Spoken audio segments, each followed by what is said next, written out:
Kraken is a decently common special that turns your Inkling into a bigger tentacle creature. When on a surface, the Kraken will constantly release ink, allowing you to easily traverse over enemy turf or even on locations unreachable by conventional means. When in the air, the Kraken will instantly splat anything vulnerable within its range, making this a powerful melee ability. Perhaps the best perk of this special, however, is the invincibility. But don't be fooled, there are many drawbacks to this. For one, when activated, the Kraken barely lasts 6 seconds. But, if you want, you can extend the length of this transformation to almost 8 with a full set of duration up equipment. Who knows, those 2 extra seconds might help more than you think. Second, although you may be invincible, enemy fire will push you back. Some weapons are so effective at this that they can keep a Kraken locked down, or even push it over a ledge. Speaking of which, the Kraken acts much like a squid when traversing terrain, so mind when and where you transform. And finally, this is a form you must commit to.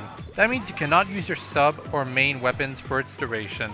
Given all of these strengths and weaknesses, here are a few tips to make the best use of this special. In the first minute of a match or so, many players will head towards a popular location, meaning having your Kraken ready by then can be an easy way to get an early advantage.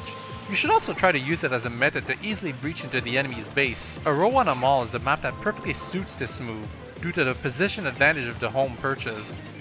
Although your options may seem very limited, remember that you can still super jump, even in Kraken form.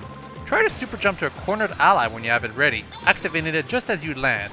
On the flip side, get out of there if you've messed up.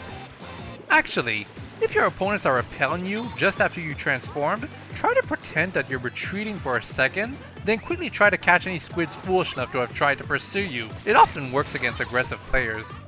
Here's another tip, try to keep the Kraken only as an emergency. On high level play, players who activate it too early will often find themselves not catching any squids or just get encountered by an enemy Kraken or bubbler. That being said, always have your finger ready to activate it if you're just about to build enough meter for it in the fight. And finally, this isn't just a tool to splat foes with, you can try to create absurd shortcuts with this special if you want.